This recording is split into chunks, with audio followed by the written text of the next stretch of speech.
I can do that too then I jump and I'm like, oh, it worked out. Then there are times he does stuff and it crashes and burns and I'm going, you should have calculated because I'm fine and you're not. But that's what I think, that's what I love about him sometimes is I appreciate his faith to jump a whole lot. I'm like Thomas sometimes. I'm like, let me see the scars in your hand before anything happens. Zach is more like a Peter. It's like, I'm going to go in the water. I'm like, come on, Zach, you don't need to walk on water. Yeah, I'm like that. It's almost like being my husband. I'm Just like told, that. like he's spontaneous, and I'm like, I have to think about it for a month before I do something. And it's like sometimes, as you say, he dashes and runs, and I'm like, Opposites attract. you should have thought about that. Yeah. But I then just- sometimes I overthink things. I jump with 2 feet and no man 2 feet. Yeah, I'm my finger. No. Let's okay. So some things that leaders need. Let's talk about some things that leaders need. All right, because you guys are leaders everywhere. Is leaders need to feel like they belong. A leader needs someone to care for him or her and stand with him or her with locked arms as he journeys through life. This partner is accountability. Rejoice with them that do rejoice and weep with them that weep. I think that's awesome. Is in your good times, they're there to celebrate. In your bad times, they're there to be with you and feel it with you. You know, I like that because, you know, when you celebrate, it's easy to connect with someone. But even when they're weeping, it says they're there to weep with you. Again, this could be friends. This could be a partner. You're blessed to have either one of them, really. Anybody ever heard of Zig Ziglar? Zig Ziglar is a motivational speaker that I love listening to, right? And it's so much fun to listen to, but he always talks about, he became quite famous in the States around his 40s. And he says, you know, he got married, and married in his 20s. It's like, they had to sell the house, the car, he had nothing, really. And he says, it's like, one thing that from my whole life was my wife, is she was always my cheerleader. And he says, it's like every time, I never heard my wife ever, he says, I can't think of the time she ever complained to me about, you know, things are not working out, this place is terrible. And he goes, you know, all I used to have was just deals and deals and deals. Nothing was guaranteed, just deals. But my wife's always there going, my number 1 cheerleader. She was like, she's always praying for me, she's always just kind of waving. And he goes, it's like, now obviously, I think he made it when he was in his 40s. So you're talking about 20 years of just a struggle. And he goes, you know, I was like, when I was crying, she was there to cry with me. I was happy, she was there to rejoice with me. It's like, she made all the way. It's like, now, you know who the top spender of the bank is? It's not me, it's my wife. He's like, do I ever complain when I look at my wife's purchases? No, I don't. I can't complain. She's been cheering for me for the last 20 years when we had nothing. Now I cheer for her at the mall, when she's buying those overly priced shoes. Like, go honey, go for it. And I think that's amazing to have in life, to just have someone beside you through all of that. Leaders need somebody beside them. You can't do it by yourself. You really can't. I think that's the biggest revelation when you first get that. It's like, I can't do this by myself. I need somebody. Now again, I don't mean like a wife or a husband. It's like somebody there beside you. This could just be a friend. Leaders need to be understood. Everyone wants to be understood and appreciated for their investments in life or in ministry. Everyone wants to be heard. Everybody wants to be understood. Leaders need to learn a better way of doing something. Is there an unseen answer to a problem? An accountability partner to provide another viewpoint? Leaders must be willing to learn. Leaders need to grow. Now, growth can come in a way where it says, you know, the best way to grow is by me not being the leader sometimes. It's like someone else to take over and do the job. I think one of the craziest statements I think I heard was saying, sometimes holding on to something can be you stopping from someone else to grow. You know, without you stepping down, then someone else doesn't have the ability to grow. I always tell sometimes people, I'm like, you know, I'm going to have to pass on being youth leader eventually. right? I know I'm still fairly young, but there's still other people here. I don't know whose way I'm standing in that can maybe do 5 times a better job than me. I have no clue. But it's learning to grow with that. And you know what the best part is? David wanted to build the temple for God. He says, I want to build that tabernacle. I want to build the most beautiful thing that when people, for generations and generations, people will know that this is where the Lord dwells. This is this beautiful sight. And you know what God said to David? He says, no, hey, listen, your hands are full of blood. I can't use you. I can't. But you know what David did? He says, while he was still in leadership, he gathered the wood, he gathered the gold, he gathered the materials. And then when it's time to pass, he says, hey, this is all I've gathered. Use that and as much as you can to build this kingdom. He didn't get bitter. He didn't get angry and say, if you're not going to use me, then that's it. But he says, how can I use it and pass it on? Yeah, he built the foundation. He says, hey, it's okay. Whatever I can do, even a little bit. You know? And again, it's playing roles like that where you say, it doesn't matter who gets the glory, right? And we say that, but as human beings, it's nice to be appreciated. It's nice to be noticed that you've done something. Imagine for the rest of your life, no one says thank you to you. You know? All the time, no. Some people do, believe it or not, maybe do something and don't want anybody to just stand back. Mm.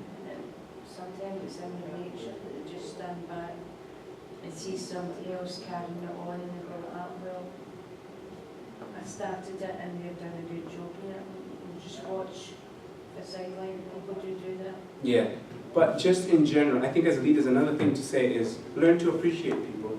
Is because if you don't say it, they're never going to know. It's really important you verbalize and say, hey, I'm thankful and grateful for your help, everything you've done, because they're not going to read your mind. And you know what, human beings, to a degree, you know, we like to be appreciated. And to, you know, like, and once, not thank you all the time, but just to show that, hey, I appreciate your work. And many of the times, you know, people leave work, people leave things, stop doing things now, you know, just because of appreciation. Not because the work is too hard or too difficult or too stressful, it's just that they've never got a little bit of appreciation, just saying thank you. Yeah, it's, you know, learn to say thank you to people, learn to be observant and appreciate people's efforts. And they appreciate that. I was going to get to a point, I can't remember which one. Leaders need to be accepted. Leaders, accountability partners accept the leader as he is, but they do not stop there. They do more. They challenge the leader to become all that God wants him to be, right? So, you know, it's a safe place. You create a safe place for that person. It's saying, hey, listen, you can come in this zone. It's safe, but that doesn't mean I'm not condoning what you do, neither am I condemning, but I'm also saying you can do much better. You know, but it's safe. Be a safe person for people.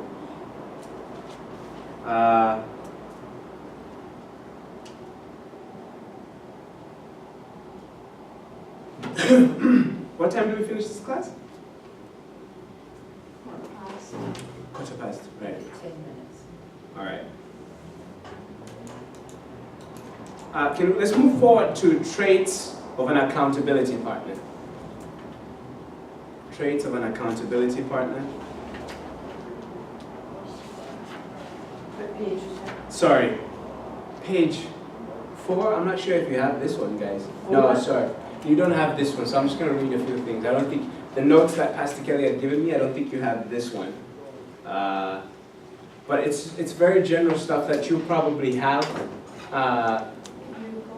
Yes, I can copy them and pass them to you. Would you like me to do? Usually does, then it usually pieces I can copy. Oh, okay, I can do that for you.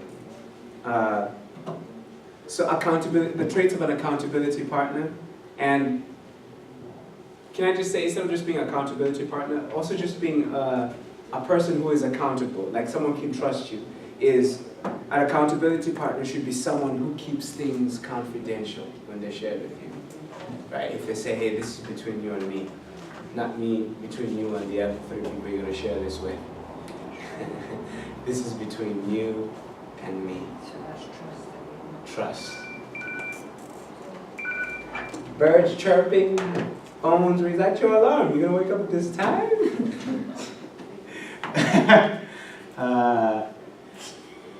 There should be respect. The leader should feel comfortable in expressing his innermost feelings and problems to his accountability partner. Again, this is about being transparent. A leader should be able to have confidence in the accountability partner and trust him completely. A lot of trust and transparency here. Accountability partner should have skill and wisdom. I think one of the greatest things you can do is learn to be a good people person. I think. There's nowhere where it says it. There's no doctrine for this. I personally feel is learn to be a good people person. It's easier because you know what? You're going to work with a lot of people, especially in the ministry of God. You're going to work with, and so learn to be someone who can connect with people. Now, I get it. There are people with personalities that are just a bit out there, and you can't, I can't connect with everyone, but I try my best to with most. You know who I don't connect with the hardest is very shy people, like can only take so much of me. I can't seem to reach those people because I'm very eye contact person, and like, hey, how you doing? Whoa. I'm gonna say hi to you from the other room. And Go to try. Yeah, you gotta do it slowly. So people skills are very good. Have some good people skills. Oh yeah, definitely.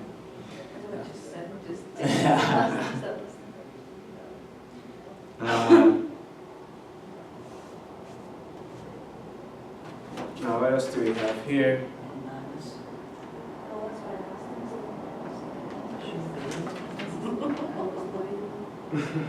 Okay, so then the relationship with the accountability partner. So accountability is a two-way street. It's not just one way. It's not just one person doing all the work and all the listening and all the helping and all the advising and all the skills and the only person who keeps helping you.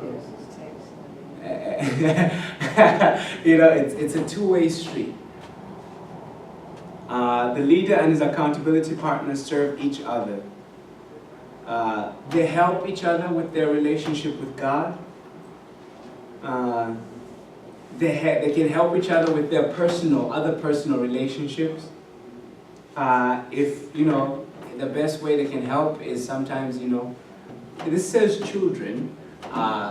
If you're an accountability partner, obviously, if I have Zach doesn't help me with my children, cause I don't have kids, but I'm sure he would have some good advice about helping my relationships with my children if I ever did have children. I always told Zach one thing I'm going to do when he has his kids is I'm going to babysit them one day for a week and teach them to call me dad. I thought that's just going to be amazing. And so when they walk in, they'll be like, they'll see Zach, they'll go, Dad. And then they'll see me, they'll go, Daddy. I'm like, oh, who's the dad? But, That's yeah. the week, don't do that with Jonathan's wee one. I know. He's one to with Dad and ran it past the beach. Yeah, I thought that's just going to be absolute. I'm like, don't call me uncle, call me dad. Daddy, preferably.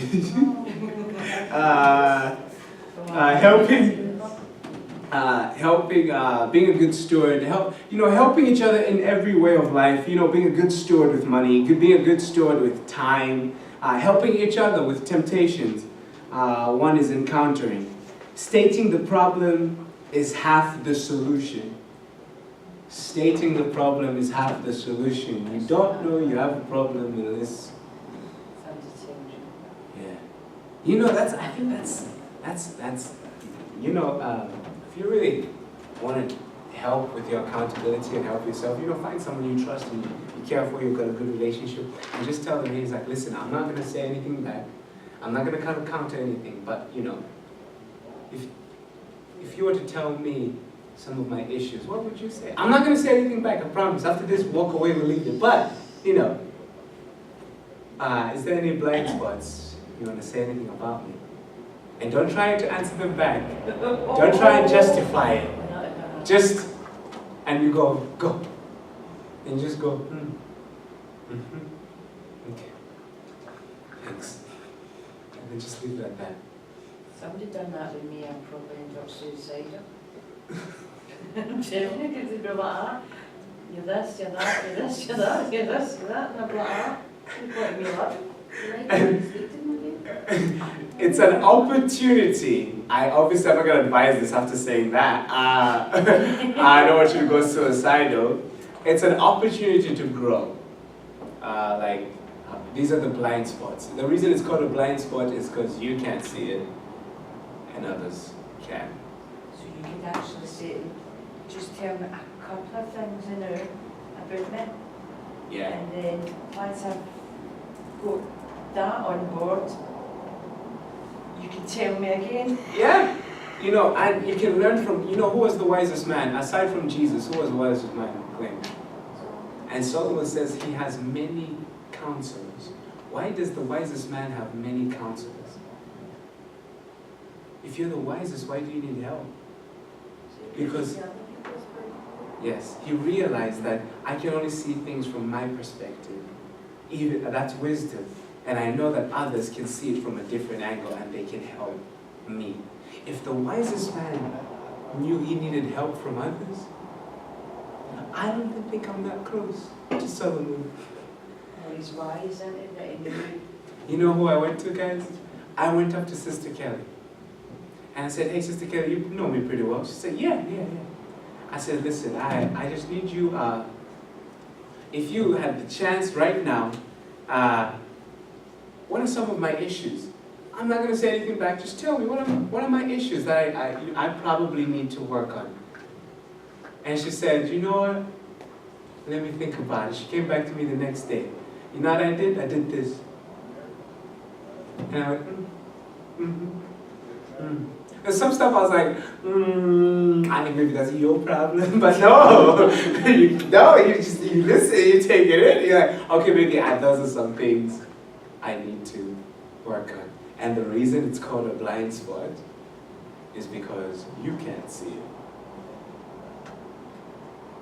And that's the sign of a good leader, who's willing to develop those inner parts.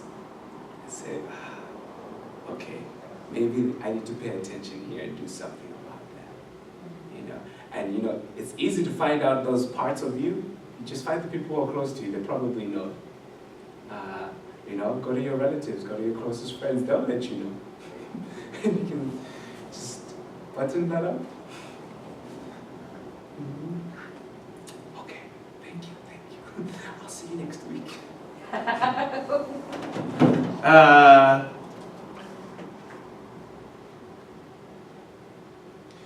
Things to keep in mind with your accountability partner, being accountable, is share only what is comfortable. If you're not comfortable, you don't have to share it. No one should feel forced to share things one is not ready to.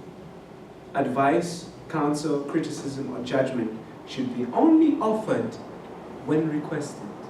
The reason I say go to this person is because you're requesting it, And I feel like that's a better way to get criticism, is when you ask for it. At least they know. The other way, it's good, listen. It's harder to take because you're like, I didn't ask for your opinion. Have you ever been in those situations? I'm not asking for your criticism, I'm not asking for your opinion. Because sometimes people in bad moods and they decide to give you an opinion of yourself just to make them good, and that's where you're going to ask something. You're getting them in a good frame of mind. Yeah. So hoping that they're going to say something good about you, and then they'll come back and tell you exactly what they think. And I really feel like as a leader you should, and just as a human being in general, you should try and move towards that direction, because I think the reason we probably are afraid to even ask people to comment about us and maybe some things we can work on is because we're afraid to know the truth, and we probably know and don't want to do anything about it because we're comfortable. And comfortable is a very big enemy in our life. Comfortability is the enemy that tells you, it's the worst kind of enemy because you have fear, you can see that, you know that something needs to be done. You have anger, you have addiction, you have rejection. Those are fears. Those are big things that you say, I need to work on. But comfortability, it's like a friend. You don't have to. Hey, listen, I've got your best interests at heart. You just relax. Put your head back. Take a deep breath. Be comfortable. Relax. You don't need to work on those areas. You'll be okay. That is probably one of the scariest giants we fight. Because it poses as a friend. It says, I'm here with you through it all. Don't worry. And you go, really? Yeah. Be comfortable. It's okay. You don't have to face those giants. You don't have to face those insecurities. Ooh, don't even look at those issues. Let me play you a new film you enjoy. Get your mind off it. Relax. Have a glass of ice cold mango. That's me. Okay. So don't be comfortable. Comfortability is the enemy of progress. It's the enemy of growth. Our faith grows in hostility. We grow in hostility sometimes. You know that? It's the pressure. Pressure creates what? No, sorry. I meant to say diamonds. You know, diamonds, pressure against each other, and boom, a diamond's made. And so, do you want to be a piece of coal or a diamond? Hi. Hi. Hi.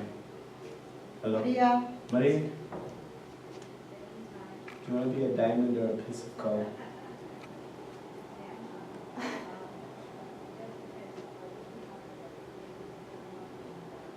Diamond.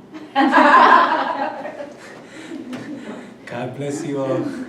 I will see you for the next class. See you later.